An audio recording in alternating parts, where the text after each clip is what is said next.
Assalamu alaikum wa rahmatullahi wa barakatuh. I want to remind you of one of the most monumental events of our Prophet's life, sallallahu alaihi wasallam. And this event actually occurred before his prophethood. An event that occurred before he was known even as Al-Amin, the trustworthy.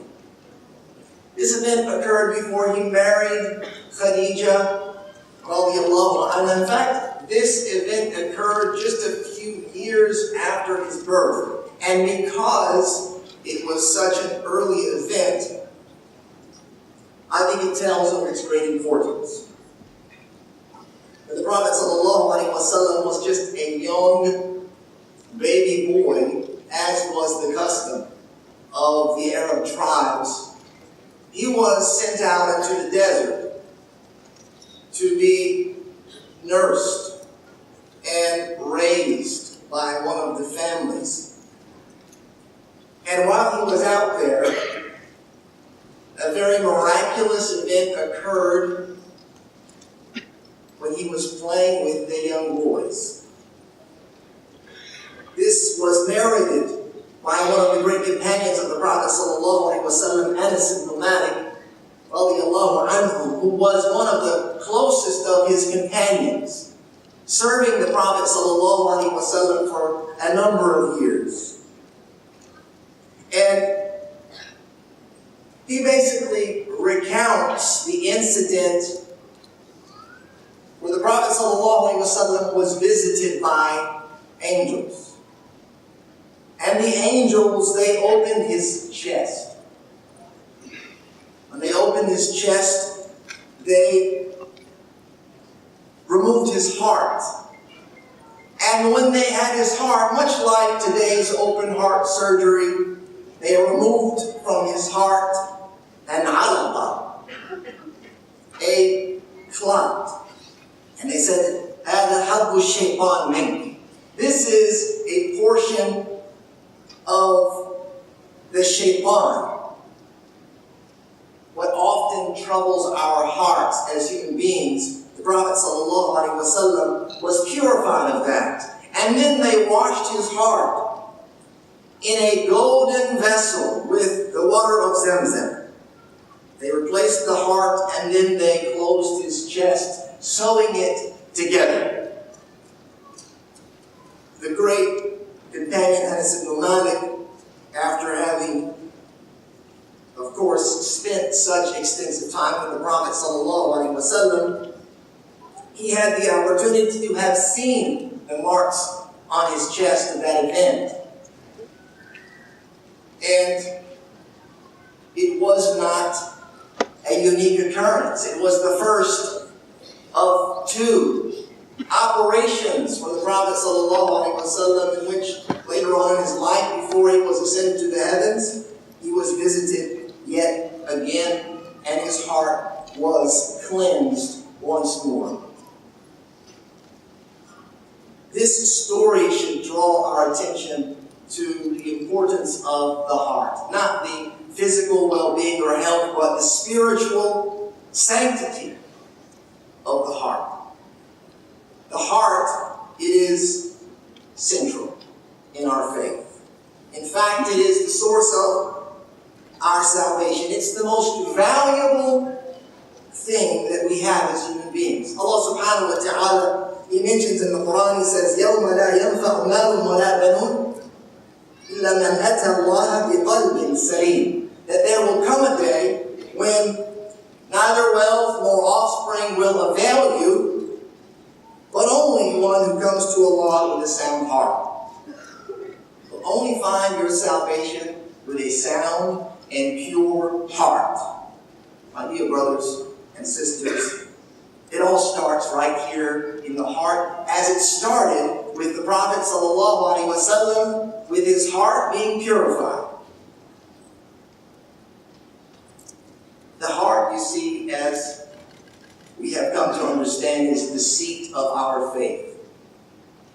Many of the scholars, they have defined faith in a number of ways. The most agreed upon is that faith is Tasdiqun bil lisan. It's a word uttered, a truthful word uttered. It's qawlun bil lisan, it's a true word uttered on the tongue. It's tasdiqun bil janan, and a belief held in the heart. Wa amalun bil arkan, and it is actions done upon the limb. However, it is the heart that rules. The heart is like the king, as mentioned by Ibn Rajab, rahimahullah ta'ala, one of the great imams of the past. He says the heart acts as the king controlling his army. If the king is upright, the army will be righteous. But if the king is corrupt, the army will be evil. The Prophet ﷺ said something very similar to this, reported Sahih Bukhari and Muslim. He says, "Ala wa inna fil jasadi mudghah, idha salahat salaha al-jasad kullu, wa idha fasadat fasada al-jasad kullu. Ala wa hiya al-qalb." Beware, for there is a piece of flesh in the body that if it becomes good, if it becomes reformed, the whole body becomes good and reformed. But if it gets spoiled and corrupted, then the whole body will be spoiled. And that piece of flesh is the heart. So, when you think about the king and his kingdom, the best way to overtake the kingdom, the best way to conquer the kingdom, and this is what world history is filled with and continues till this very day. The best way to conquer the kingdom without having to use brute force is by manipulating the king himself. If you can convince the king and win him over, you'll get control over the army. You can sway his opinion and win him over to your politics, then you've won the kingdom altogether. The heart is the same way exactly. If you can sway the heart, the desired actions are just around the corner. The heart wants what it wants. And this is the approach of Shaitan to the faithful. Shaitan doesn't busy himself with your physical existence trying to deviate you. He leaves that to mankind. But he tries to penetrate you by way of the heart. And he does this with his whispers and temptation. The Prophet ﷺ, as understood in that story, when he was a young boy, his heart was purified from Shaitan. The angels, they removed that portion from him. And they did so that he could live a life of infallibility and deliver Allah's message, so that he could be an example to mankind. We, on the other hand, our hearts are tried and tested constantly by Shaitan. The Prophet ﷺ, he said, "Inna shaitan yajri min ibn Adam majra dam." According to Sahih Bukhari and Muslim, that the shaitan runs through mankind like blood runs through the veins. He's there, Shaitan. He's there constantly trying to make his way into the heart to gain access to the king, seeking to open doors into your heart, to corrupt it, and to destroy your faith.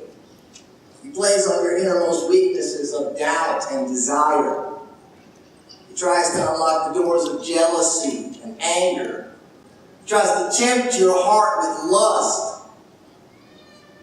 He tries to force his way through the gates of greed and evil assumption.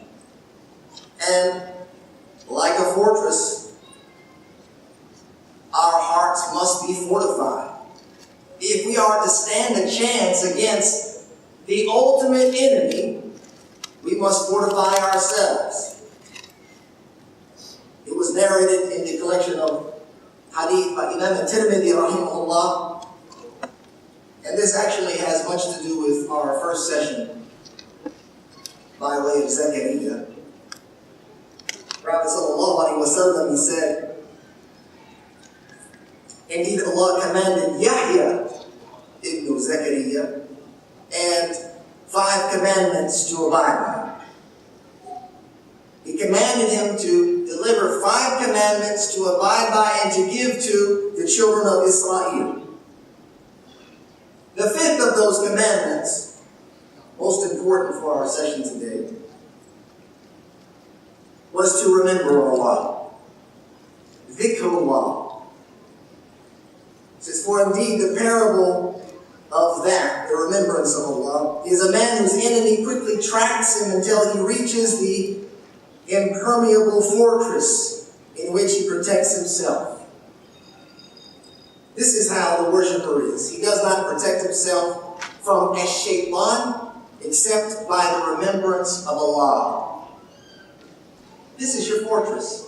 This is your defense against your enemy. It is to constantly remember Allah subhanahu wa ta'ala.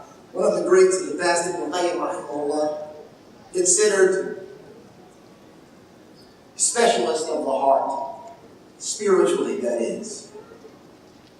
He says that this hadith, Prophet sallallahu alaihi wasallam, in which he says that the servant does not protect himself from shaitan except by the remembrance of Allah, is exactly what is indicated in Surah Al-Nas. Everyone in here has memorized Surah Al-Nas. In fact, a lot of us pray with that chapter of the Quran on a regular basis. To keep the prayer short and sweet, we will recite An-Nas. Ibn Qayyim, he says that this hadith is directly related to this chapter, An-Nas, because Allah subhanahu wa ta'ala describes shaitan in this chapter as the retracting and retreating whisperer. He's the one that whispers into the hearts, but he is a retreating whisperer. It says who is diminished and flees when the servant remembers Allah. And when he forgets, shaitan becomes heedless. Or the servant becomes heedless and shaitan devours the heart to corrupt it. So, the remembrance of Allah subhanahu wa ta'ala is like your fortress. The shaitan despises the remembrance of Allah. Think about the nature of the adhan. The Prophet sallallahu alaihi wasallam, he said that when the adhan is called, which is filled with remembrance, the shaitan, he flees and runs away. And then when the adhan finishes, he comes back. Shall we, as servants of Allah subhanahu wa ta'ala, only rely upon the adhan to repel the shaitan and cause him to flee and retreat? So, while the shaitan is busy hanging around your heart, banging away, casting his whispers, trying to break in, you can drown all of that out. I know many of you, when you want to drown someone out, friend, family member, background noise on the bus, or in the lobby, or at school, you take out your phone, and you put your earphones in, and you drown out the noise in the background. Hopefully you're listening to something beneficial. You drown out that background noise, and you can be by yourself. The heart's different. If you want to drown out the noise of shaitan, then the heart must be filled with the remembrance of Allah. Allah subhanahu wa ta'ala says in the Quran what means. And if an evil suggestion comes to you from shaitan, then seek refuge in Allah. It says, فَاسْتَعِذْ بِاللَّهِ إِنَّهُ سَمِيعٌ عَلِيمٌ. For indeed He is all hearing and knowing. So when you begin to hear those whispers, the first thing you do is you remember Allah, but in a very powerful way you seek His refuge from shaitan. أعوذ بالله من الشيطان الرجيم. The next verse is very important. Allah subhanahu wa ta'ala says, إِنَّ الَّذِينَ اتَّقَوْا إِذَا مَسَّهُمْ طَائِفٌ مِّنَ الشَّيْطَانِ تَذَكَّرُوا فَإِذَا هُمْ مُبْصِرُونَ. Indeed, those who fear Allah, when an impulse touches them from shaitan, they remember him. He says, تَذَكَّرُوا. They remember Allah. And by doing so, they have insight. Things become clear again. You're brought back to your center as a person of faith. You now are refocused on what it is that you should be doing, as opposed to what the shaitan is trying to call you to and distract you with. وَأَنَا مَعَهُمْ حِينَ يَذْكُرُنِي. And I will be with him whenever he remembers me. I will be with him whenever he remembers me. What does this mean? Whenever he remembers me, I will be with him. Allah subhanahu wa ta'ala coming down to you to stand next